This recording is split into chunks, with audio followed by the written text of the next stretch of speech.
Adobe After Effects ব্যবহার করে কিভাবে এই ধরনের ডিজাইনগুলো আমরা খুব সহজে করতে পারি সেটা আজকে দেখব। তো চলুন শুরু করা যাক। প্রথমে আমি Adobe After Effects ওপেন করে নিলাম। নিউ কম্পোজিশন, আমি কম্পোজিশনের নাম দিচ্ছি Savor Effect, দেন ওকে। দেন এখান থেকে রাইট ক্লিক করে নিউ একটা সলিড লেয়ার নিব, নাম দিচ্ছি Savor 1, দেন ওকে। সলিড লেয়ারটা সিলেক্ট থাকা অবস্থায় পেন টুলের সাহায্যে আমি এটা ম্যাচ ড্র করে নিব। পয়েন্টগুলো এখানে ধরে পজিশন চেক করে নিতে পারি, অথবা এই পয়েন্টটা ধরলে এদিকে অ্যাঙ্গেলটা ঠিক করে নেওয়া যাবে। ওকে, এখান থেকে যদি আরও এদিকে দিতে চাই তাহলে এই পজিশনটার এটা শেষ হয়ে গেছে, এখান থেকে ক্লিক করলে এই পজিশনটা ওপেন হবে, দেন এদিকে। ওকে, দেন আমরা ইফেক্টস অ্যান্ড কন্ট্রোলে গিয়ে সার্চ করব সেভার ইফেক্ট, দেন এটাকে এর উপরে বসিয়ে দেবো। দেন কাস্টমাইজ কোর, এটাকে এক্সপ্যান্ড করলে এখান থেকে সেভার ইফেক্ট লেয়ার মাস্ক এটা করে দিলে আমার এই লেয়ারের সাথে মাস্কিং হয়ে যাবে। ওকে, দেন এটাকে মিনিমাইজ করে আমি যাচ্ছি রেন্ডারার সেটিং, এখান থেকে কম্পোজিট সেটিং, এখান থেকে এটা ট্রান্সপারেন্ট করে দেবো। ট্রান্সপারেন্ট করলে এটা সুবিধা আছে, আমরা যদি এখান থেকে এটা ট্রান্সপারেন্ট করে দিই তাহলে ইফেক্টটা কিন্তু দেখা গেছে। যদি এখান থেকে ট্রান্সপারেন্ট না করে ব্ল্যাক করে দিই তাহলে এটা ট্রান্সপারেন্ট বা কোনো ভিডিওতে ইউজ করা যাবে না। সুতরাং আমরা এখান থেকে এটাকে ট্রান্সপারেন্ট করে দেবো, তাহলে যে কোনো ধরনের ভিডিওর ক্ষেত্রে আমরা এটাকে আলাদাভাবে ব্যবহার করতে পারবো। ওকে, এটাকে মিনিমাইজ করে দিয়ে দেন হচ্ছে ডিস্টরশন ইফেক্টে এখান থেকে কোর ডিস্টরশন, দেন ডিস্টরশন অ্যামাউন্ট 80 করে দিই অলমোস্ট। ওকে, দেন হচ্ছে ডিস্টরশন টাইপ, এখান থেকে এটা এনার্জি, পয়েন্ট স্পিড 0.01, ওকে। দেন নয়েজ স্পিড 0.01, দেন নয়েজ স্কেল এটাকে 1 রাখি, নয়েজ বাস এটাকে 3 করে দিই অলমোস্ট, দেন নয়েজ অ্যাসপেক্ট রেশিও এগুলো থাকুক। দেন এখান থেকে কোর সাইজ এটাকে 0.1 রেখে দিই অলমোস্ট, দেন এখান থেকে গুলোটা উঠিয়ে দিই।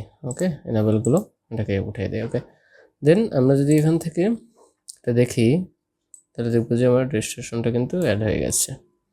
দেন এখান থেকে বাকি কাজ হচ্ছে আমার এটাকে মিনিমাইজ করে দিয়ে কাস্টমাইজ কোর এটাকে এক্সপ্যান্ড করে দেন এখান থেকে শুরুর পজিশনে রেখে স্টার্ট অফসেট একটা কি ফ্রেম অ্যাড করে দিই এবং এন্ড অফসেট এটাকে একটা কি ফ্রেম অ্যাড করে দিই। দেন এখান থেকে স্টার্ট অফসেট 0, এটা 0ই আছে, দেন এন্ড অফসেট এটাকে 0 করে দিই। 2 সেকেন্ড পরে আমরা এটাকে স্টার্ট অফসেট 100 এবং এন্ড অফসেট 100 করে দিই। দেন এখান থেকে স্টার্ট সাইড এটাকে 0 করে দিই। এখন যদি আমরা কিবোর্ড থেকে ইউ প্রেস করি তাহলে আমার কি ফ্রেমটা বের হয়ে যাবে। প্রথম কি ফ্রেম যেটা হচ্ছে স্টার্ট অফসেটের জন্য এবং লাস্টের যেটা হচ্ছে এন্ড অফসেটের জন্য।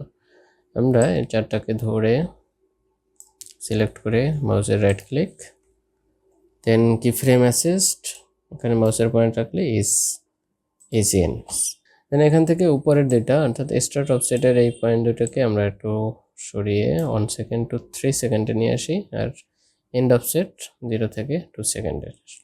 দেন এখানে একটা গুলো ইফেক্টের স্টার্ট এন্ডের পয়েন্ট অ্যাড হয়ে গেছে। ওকে, দেন এটাকে মিনিমাইজ করে রাখি, ওটাকেও মিনিমাইজ করে দেই।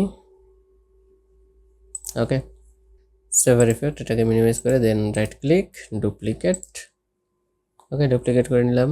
দেন এখান থেকে রেন্ডারার সেটিং ট্রান্সপারেন্ট আছে এটাকে অ্যাড করে দিই,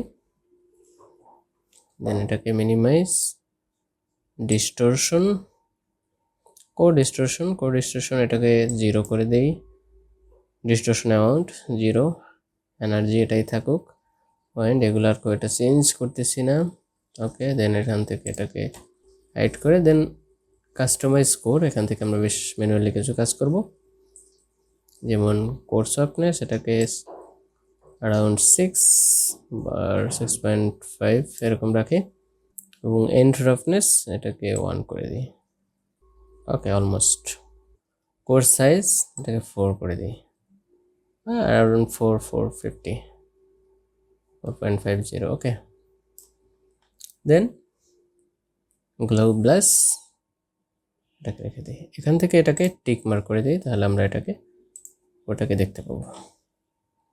ওকে, এখন যদি আমরা কিবোর্ড থেকে ইউ প্রেস করি তাহলে আমাদের কিফ্রেমগুলো বের হয়ে যাবে। এখান থেকে প্রথম অর্থাৎ সেভার টু লাস্টের যে ডুপ্লিকেট করেছি সেখান থেকে স্টার্ট অফসেট এটাকে কাছাকাছি নিয়ে আসি। তাহলে একটা সেভার এটাকে ধরে একটা ডুপ্লিকেট করব। দেন সেভার 3 এখান থেকে রেন্ডারার সেটিং ট্রান্সপারেন্ট আছে অ্যাড করে দেব। দেন এটাকে মিনিমাইজ করে দেন ডিস্টরশন ডিস্টরশন এটাকে 40 আছে, আমরা হাফ করে দিই 40 অ্যারাউন্ড 40। ওকে, ডিস্টরশন টাইপ স্মোক করে দিলে আমাদের এখান থেকে একটা স্মোকের ইফেক্ট যোগ হবে। ওয়াইন্ড স্পিড এখান থেকে এটাকে 230 2.30। দেন এখান থেকে ওয়াইন্ড অ্যাঙ্গেল এটাকে 1060 করে দিই। Okay, then noise speed 1 around. Noise scale এটাকে বাড়িয়ে দেই around 300। Then noise base okay 1.5। Then noise complexity এটাকে বাড়িয়ে আমরা 4 করে দিই। দেন নয়েজ ব্লার এটাকে বাড়িয়ে আমরা 3-4 পয়েন্ট অ্যারাউন্ড 4 করে দিই। ওকে, দেন আমরা এটা দেখি মিনিমাইজ করি। সার্ভার ইফেক্টটাকে আমরা ধরে নিচে নিয়ে আসি, দেন এটাকে এক্সপ্যান্ড করি। এখন যদি একটু দেখি, ওকে, দেন এটাকে মিনিমাইজ করে কিবোর্ড থেকে ইউ প্রেস করলে আমার কিফ্রেমগুলো বের হয়ে আসবে। এই উপরে দুটাকে ধরে অর্থাৎ সেভার 3 এর স্টার্ট অফসেট এটাকে ধরে আরও দিকে নিয়ে আসি। ওকে, আই থিঙ্ক আমাদের একটু প্রিভিউ দেখা দরকার। ওকে, সুন্দর একটা ইফেক্ট কিন্তু এখানে অ্যাড হয়ে গেছে। ওকে, এই দিকের পোর্শনটা যদি কমায় আসতে চাই তাহলে এই দিকে প্রথম যে অফসেট আছে এটাকে ধরে আগে আনলে এই পোর্শনটা দ্রুত মুছে যাবে। ওকে, এই যে খুব লম্বা যে পোর্শন সেই পোর্শনটা এখানে শো হবে না। ওকে, আমরা এখন সেভার 3 এইটাকে মিনিমাইজ করে দিই এবং সেভার 2তে একটু কাজ করি। সেটা হচ্ছে এখান থেকে এটা সিলেক্ট করা দেওয়া আছে এনাবেলগুলো, যেটা অনে এবং সেভার 3 এটাতে এনাবেল নাই। আমরা যেন সেভার 2তে এটাকে এনাবেল করে দেন এই কালারটাকে এখানে সিলেক্ট করে আমরা চাইলে এখান থেকে যে কোনো কালার সিলেক্ট করে দিতে পারি, তাহলে এই কালারটা কিন্তু অনুযায়ী চেঞ্জ হবে। এখন যদি এখানের এই কালারটার সাথে এই কালারটা ম্যাচ করতে হয় তাহলে সেভার 3তে যে এখান থেকে এই কালারটাকে চেঞ্জ করে ওই কালারে নিয়ে আসলেই হবে। পিছন কালারটা কিন্তু এই কালার সাথে ম্যাচিং হচ্ছে। ওকে, একইভাবে সেভার 1-এ গিয়েও সেই কালারটা যদি ম্যাচ করা হয় তাহলে এই দিকের কালারটাও এদিকে ম্যাচিং হবে। এখন আমরা যদি একটু কাজ করি, এটাকে যদি একটু স্লো করতে চাই তাহলে এটাকে মিনিমাইজ করে দিই। কিবোর্ড থেকে ইউ প্রেস করব, কিফ্রেমগুলো বের হয়ে যাবে, সবগুলোকে ধরে কপি করব। দেন অল্ট প্রেস করে এই ফ্রেমটা এদিকে আগাই দেবো। তাহলে যত সেকেন্ড ধরে দেখতে চাই তত সেকেন্ডে এটা রাখলে এটা ফাস্ট এবং স্লো মুভমেন্ট হবে। ওকে, আমরা এটাকে এখন 35 সেকেন্ডে রাখলাম, তো 5 সেকেন্ড বরাবর এটা শো হবে। আমরা যদি এখন একটা ইমেজ নিয়ে আসতে চাই, সাপোজ ডাউনলোড থেকে একটা ইমেজ, এই ইমেজটাকে নিয়ে আসি, আমরা প্রজেক্টে যাই, দেন ইমেজটা ধরে এখানে ড্র্যাগ করে নিয়ে আসি। আমরা এই ইমেজটাকে ধরে এটা নিচে নিয়ে আসি, প্রেস করে দেন এটাকে অ্যাডজাস্ট করে নিই। দেন এটা সিলেক্ট থাকা অবস্থায় টিপ প্রেস করি, অপাসিটি বের হবে, শুরুর পজিশনের অপাসিটি বা হালকা একটু রেখে দিই। এই পজিশনে এটা কি ফ্রেম অ্যাড করি, এখান থেকে অপাসিটিটা একটু হালকা বাড়াই দিই। দেন আর একটু পরে অপাসিটি কমাইয়া দেন আর একটা ফ্রেম পরে অপাসিটি বাড়াই দিই। তাহলে আমরা চাইলে এখান থেকে এটাকে এক্সপ্যান্ড করে সলিড যে লেয়ারে আমরা কাজ করেছি ব্রোটা শেপটা, সেই মাস্কটাকে আমরা চাইলে ডিলিট করতে পারি। আমরা এখান থেকে মিনিমাইজ করে দেন এম প্রেস করতে পারি, এই মাস্কটাকে ডিলিট করে দিতে পারি চাইলে, অথবা এই শেপটাকে আমরা একটু মডিফাই করতে পারি। সিম্পলি এটাকে মাস্কটাকে সিলেক্ট করে ডিলিট, দেন আমরা নতুন করে একটা ডিজাইন করব। দেন হচ্ছে পেন টুল,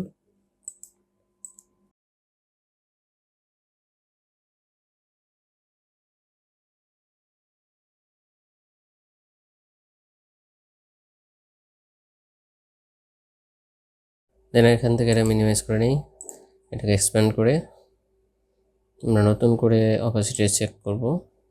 দেন এখান থেকে ইমেজটাকে সিলেক্ট করে প্রেস করব, তাহলে এর অপাসিটি ফ্রেমটা বের হয়ে আসবে। দেন এই শুরুর পজিশনে 11% রেখে একটা অপাসিটি কি ফ্রেম অ্যাড করে নিই। দেন এখান থেকে সামনে, এখন যদি আমরা এটাকে আর একটু স্মুথ ভাবে তৈরি করতে চাই, তাহলে আমরা ইফেক্টস অ্যান্ড কন্ট্রোল গিয়ে আরও দুইটা ইফেক্টস আমরা অ্যাড করতে পারি। সেটা হচ্ছে রুফ অ্যান্ড এজ, সেটাকে ধরে আমরা সলিডের উপরে বসিয়ে দিই। দেন এখান থেকে এটাকে মিনিমাইজ করে দিই। রুফ অ্যান্ড এজ এখান থেকে বর্ডার এটাকে 0 করে দিই। দেন আছে স্কেল, এটাকে অন 10 রেখে দিই। ওকে, এখন এটা আর একটু প্রিমিয়াম কোয়ালিটি লাগতেছে। ওকে, দেন আমরা এখান থেকে ইফেক্টস অ্যান্ড কন্ট্রোলে গিয়ে সার্চ দিতেছি ফ্র্যাকটাল নয়েজ। দেন এটাকেও সলিড লেয়ার উপরে বসিয়ে দিই। দেন ফ্র্যাকটাল নয়েজ এখান থেকে কন্ট্রাস্ট এটাকে 500 করে দিই। দেন এখান থেকে আছে ট্রান্সফর্ম স্কেল, এটাকে অন করে দিই। দেন এখান থেকে ইফেক্টস অ্যান্ড কন্ট্রোল গিয়ে আরেকটা ইফেক্ট সার্চ দিই কলোরামা, এটাকে ধরে আবার সলিড লেয়ার উপরে বসিয়ে দিই। দেন এখান থেকে মডিফাই আলফা, এটাকে ডিসিলেক্ট করে দেন এখান থেকে ইনপুট ফেস 250 অ্যারাউন্ড এটাকে রেখে দিই। ওকে, এখান থেকে এটাকে মিনিমাইজ করে দিই। দেন এই তিনটে ইফেক্টকে ধরে এই উপরে নিয়ে যাই সাভার ইফেক্টের পরে। ওকে, তো আমরা যদি এখন একটু ফ্রি ভিউ দেখি, ওকে, সুন্দর একটা ইফেক্ট কিন্তু আমাদের অ্যাড হয়ে গেছে। আমরা চাইলে এখান থেকে একটা সলিড নিয়ে কাজ করেছি, আমরা বিভিন্ন সলিড নিয়ে আমরা 2-3টা ক্যাটাগরিতে আমরা এটাকে সেট করে দিতে পারি। কিন্তু সাজেস আমাদের প্রথম সলিডে এটা এখান থেকে চলে আসছে, আমি আরেকটা সলিডে ড্র করে সেটা এপাশ থেকে আমরা ঘুরে এখানে দিতে পারি, অথবা অন্যদিকে মুভমেন্টটা নিতে পারি, সেটাও কিন্তু সেট করা যায়। অর্থাৎ একই ভিডিওর ভিতরে কয়েক রুটে এটা সেট করা যায়। ওকে, আশা করি খুব সহজে এটা তৈরি করা যাবে। আজকে পর্যন্তই, দেখা হবে পরবর্তী কোনো ভিডিওতে। সে পর্যন্ত সবাই ভালো থাকবেন। Thank you so much.